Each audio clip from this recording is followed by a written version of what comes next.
All right, let's plunge headfirst into a deep dive about Shahmaran. Shamaran. Shahmaran.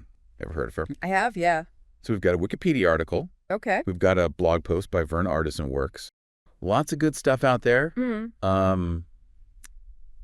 mean, the name itself already kind of conjures up this image of something mysterious and powerful, right? Right. I mean, Shahmaran just like rolls off the tongue. Yeah, it's a very evocative name. And it hints at her nature, actually. Oh, really? Yeah. It comes from two Persian words, Shah and Maran. Okay. Shah meaning king, King. and Maran meaning snakes. Okay, so we're talking about some kind of reptilian royalty here. Yeah, king of the snakes. King of the snakes. Right. Okay, so I'm picturing like a giant cobra with a crown on his head. What does this king actually look like? Well, the descriptions vary a little bit depending on the source, but the core image is pretty consistent. Half woman, half snake. Okay, wait. So not just a snake? No.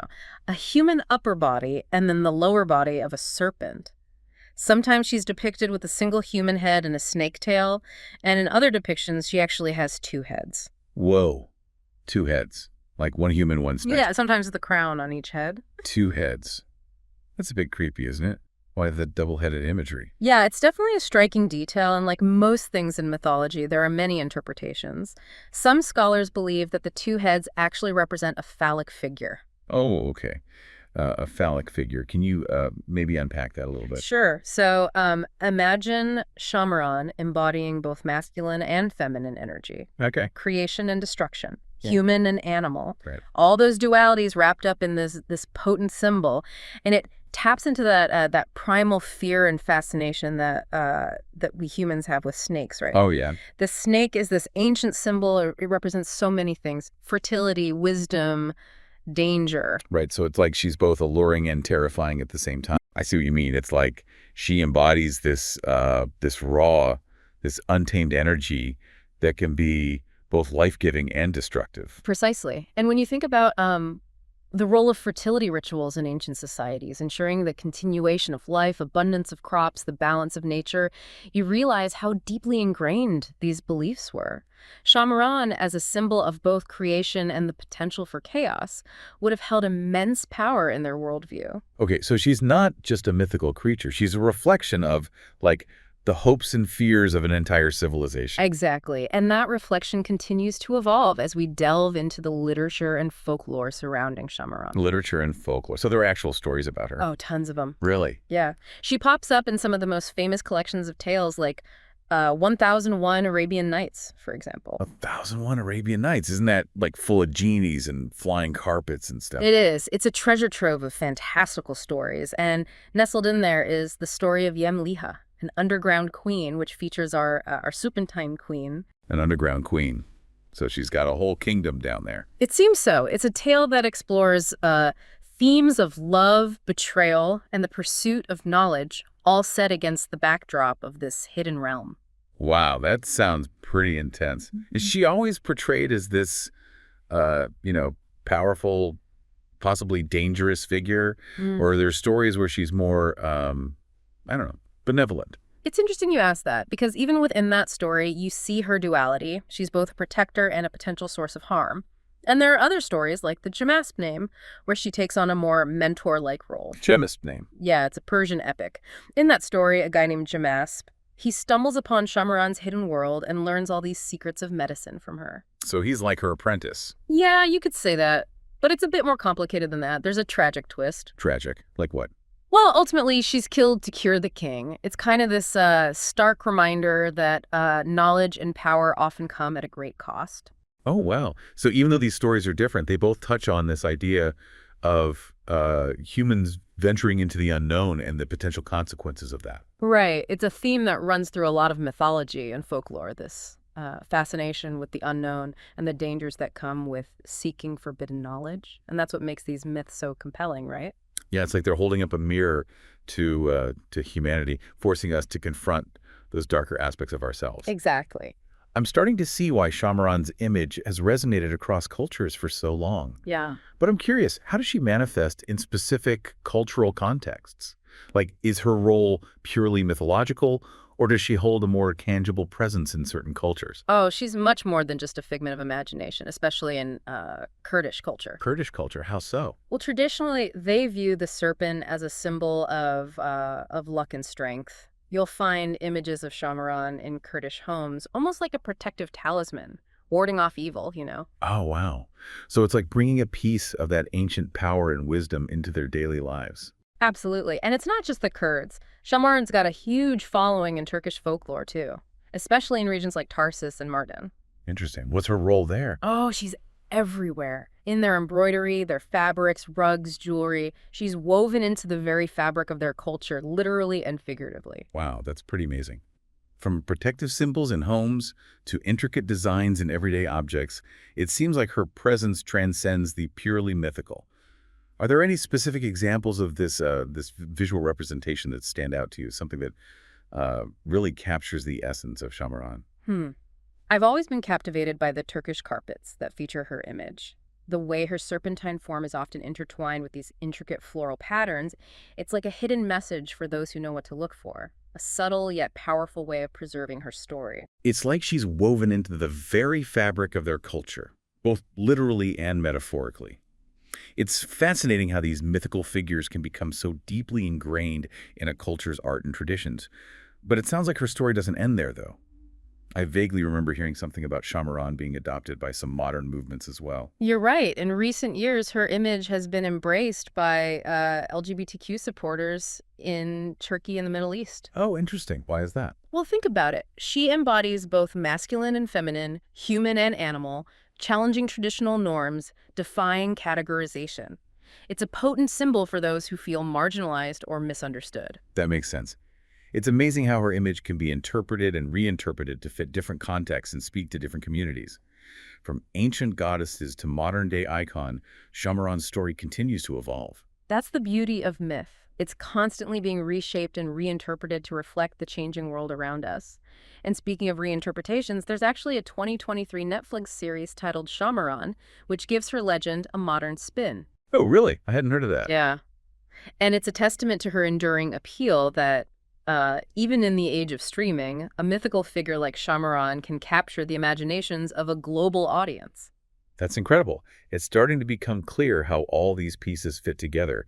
From those ancient tales to those modern interpretations, Shahmaran's story is all about transformation, resilience, and the enduring power of myth to shape our understanding of ourselves and the world around us. Precisely. And as we go deeper into her story, it's important to keep in mind how those themes resonate with our own experiences, our fears and desires, the choices we make, because ultimately that's what makes myth so powerful. Right. It's that connection to something larger than ourselves, something ancient and timeless that speaks to the human condition in a way that transcends culture and time. Exactly. You've definitely given us a lot to think about. Well, we've only just scratched the surface. There's so much more to uncover. What do you say we dive into those ancient tales we mentioned earlier, the ones that hint at the dangers of seeking forbidden knowledge? Absolutely. I'm ready to uncover some secrets. All right, let's do it. These ancient tales, they often ground Shahmaran in specific locations, like blurring the lines between myth and reality. Oh, interesting. So it's not just about the stories themselves, but also about the places where those stories kind of take root and become embedded in the landscape. Exactly. Like take the Shahmaran Hammam in Tarsus. It's this historical Turkish bathhouse, right? Right? And it's named after Shahmaran. Now, the connection isn't explicitly mentioned in the written tales, but it's a pretty powerful example of how myth can seep into everyday life. A bathhouse named after Shahmaran. It sounds both intriguing and a bit eerie at the same time. What's the significance of a bathhouse in this context? Well, bathhouses have long been seen as places of cleansing, right? Renewal, healing, kind of a symbolic shedding of the old self and emerging into something new. And that symbolism aligns perfectly with Shahmaran's association with medicinal knowledge and wisdom. It's almost as if her presence, even if it's just in name only, kind of imbues the place with a sense of mystical transformation. Like she's woven into the very fabric of the region, not just in the stories, but in the physical spaces as well. Right. And that connection to specific locations isn't limited to just bathhouses. Consider the Yılan Kale. Yeah, it's the snake castle in Adana, Turkey.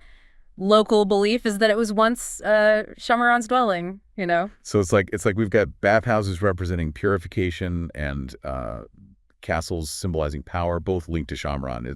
It's pretty fascinating how these locations add this whole other layer of meaning to her story. It speaks to that enduring power of myth, right? To kind of shape our perception of the world around us. Like even something as seemingly ordinary as a bathhouse or as imposing as a castle can become imbued with a sense of the supernatural when it's connected to a figure like Shahmaran. Right. It's this reminder that the line between myth and reality is often blurred, especially Yeah. in cultures where storytelling is so deeply ingrained in the fabric of society. Exactly. And, you know, if we go even further back in time, we find traces of Shahmaran's influence in the name of an ancient irrigation system. Really. Yeah, the Shahmaran Dalatabad Basin. It dates back to the Iron Age. Wow. To think that her name has echoed through history for centuries, from ancient infrastructure to modern day entertainment, is truly remarkable. It is. It really speaks to the enduring power of these myths and legends to transcend time and cultural boundaries. Shamaran's story, it's not just this collection of tales. It's a testament to this human need to make sense of the world around us, to grapple with the unknown and to find meaning in the face of mystery. Absolutely. And within that mystery lies this potent mix of fear and fascination, particularly surrounding Shahmaran's serpentine nature. Like Right. snakes, you know, throughout human history, they've been both revered and reviled. It's true. There's something both mesmerizing and unsettling about snakes. They embody this primal energy that kind of speaks to our deepest instincts. Right. And Shahmaran, as this half woman, half snake creature, she embodies that duality perfectly. She's a healer, a teacher, a source of wisdom, but she also represents those untamed forces of nature, the wildness that we both fear and are drawn to. Right. Right. She's a reminder that knowledge and power, while alluring, can also be dangerous, even deadly. Exactly. Her story kind of cautions us to be mindful of the consequences of our actions, especially when we seek to unravel the mysteries of the world.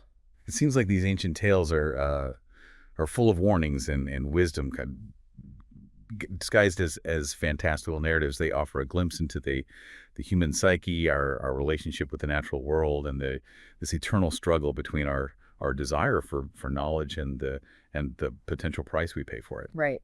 And as we go deeper into Shahmaran's world, let's keep those themes in mind. Remember the Jamasp name and the story of Yamliha. Yeah. Those tales offer a powerful exploration of the consequences of seeking forbidden knowledge and that complex interplay of loyalty, betrayal, and sacrifice. Are you ready to dive into those narratives and see what secrets they hold? Absolutely. Let's unravel those ancient threads and see what wisdom they can offer us. All right, so let's start with the Jamasp name. It takes us right to the heart of Shahmaran's underground world. You know, we meet this guy Jamasp, whose curiosity and maybe a bit of recklessness leads him to this hidden world full of secrets. Yeah, I remember his journey starts with him trying to steal honey, Right. but not exactly a noble beginning. Yeah, it's a pretty small act that sets off a chain of events with big consequences. Trying to get away with his honey, Jamasp finds a secret passage that takes him to this amazing garden like nothing he's ever seen before. Imagine this underground paradise where snakes of all colors slither among bright flowers and lush plants, all under the watchful eye of Shahmaran. Okay, I'm getting this mix of beauty and a bit of creepiness.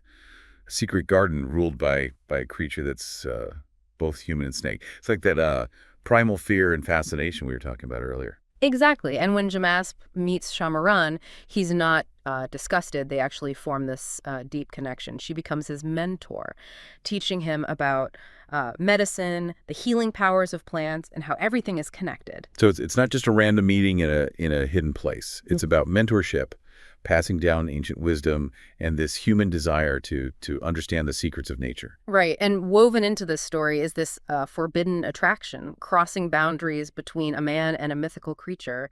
It adds another layer of complexity to their relationship, kind of hinting at the dangers of blurring the lines between the human and the supernatural. Forbidden knowledge, forbidden love. Well, it sounds Jamasp is in dangerous territory, but we know this doesn't end well. What makes this unlikely partnership fall apart? Well, as time goes by, Jamesh starts to miss the world above, wants to connect with other humans. Shahmaran, understanding this, lets him leave her underground home, but with a serious warning. He must never tell anyone about her. Sounds like a promise that's going to be broken. It's classic in these stories, testing loyalty and the temptation of forbidden knowledge. Yeah. And as we often see in these types of stories, breaking that promise comes with serious consequences. Years go by and the king gets sick. The vizier, trying desperately to save him, finds out the only cure is this strange ingredient, Shahmaran's flesh. Jamasp is torn between being loyal to his mentor and wanting to save the king. He makes a fateful decision. He betrays Shahmaran. That's a tough situation. He's caught between two worlds, two loyalties, with no easy answers. It speaks to those tough choices we sometimes face where there's no clear right or wrong. Exactly. And the story doesn't shy away from the consequences of Jamasp's choice. Shahmaran is captured, and before she dies, she makes this chilling prophecy. Those who eat her head will die, but those who eat her flesh will live forever. It's this twisted take on the idea of a magical cure where trying to heal is mixed with the possibility of destruction. It seems like even facing betrayal, Shamaran still has power, still has control, even influencing things from beyond the grave. But there's another twist, right? Doesn't Jamasp kind of outsmart her prophecy? He does. Horrified by what he's done, Jamasp decides to sacrifice himself by eating Shahmaran's head, accepting the death she predicted. But in a surprising turn of events, those who eat her flesh die, while Jamasp, having eaten her head, is given eternal life. He becomes this famous healer, carrying on Shahmaran's legacy of wisdom and compassion. So it's like Shamaran, even in death, makes sure her knowledge and legacy continue through Jamasp. It makes you wonder about fate, sacrifice, and the lasting power of wisdom. It does. Was Shahmaran manipulating things, a final act of revenge on those who tried to use her? Or was it forgiveness, a way to ensure her knowledge would help humanity? The story leaves us thinking about these things, considering the complexity of morality and how our choices have ripple effects. The Jamasp name is, it's more than just a fantasy. It's about what happens because of our choices, the power of knowledge, and how complicated our relationship with nature is. As we wrap up our deep dive into Shahmaran, I think those are themes worth thinking about. Yeah. Shahmaran's story, in all its forms, reminds us that going after knowledge and power can come with a big price. It challenges us to really think about the choices we make, the stories we tell ourselves, and what we're willing to accept as a result. It's been really interesting exploring the many sides of Shahmaran. From ancient tales to modern takes, her image still fascinates and inspires, reminding us of the power of myth to shape how we see ourselves and the world. As you navigate your own life, remember the lessons from these old stories. Keep asking questions, keep exploring, and keep looking for those hidden truths. You never know what wisdom you might find.